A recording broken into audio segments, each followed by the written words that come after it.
So this viral clip starts off with a young man holding himself supporting by the bar of an MRT train carriage, and notice that behind him was an empty reserved seat. The train is fairly full with a lot of passengers standing by the door, so you can assume that yes, he just got up from that reserved seat. But this is no viral clip about some youth taking up the reserved seat. This is more than that.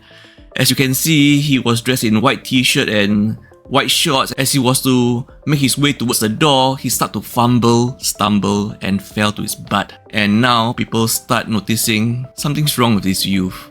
Could it be that he might be a K-pop user? Maybe there was intermediate that explains his staggered movements, his zombie-like movements.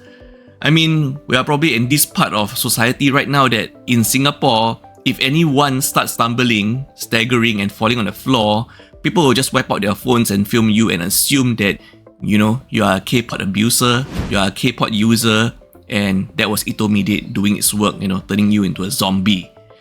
I mean, a lot of people will just label you as such without any proof. And now we have confirmation from HSA, the Health Sciences Authority, that this 17-year-old teen does have a vape and K-pop on him. So yes, that was intermediate doing its effect on him.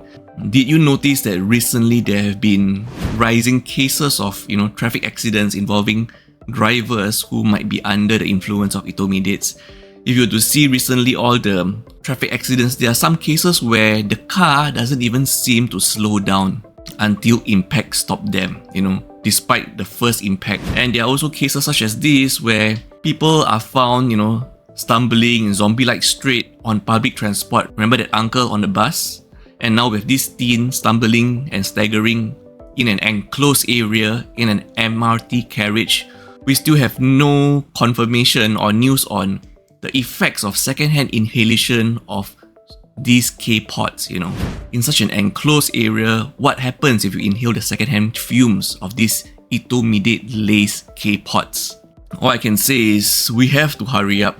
Even though awareness is increasing and we have been the Vape initiative right now, but it seems that more and more people are still doing it publicly. And people are wondering, like, how could these people be so silly, right? Doing it in public means very likely you would be caught, you know, more than likely.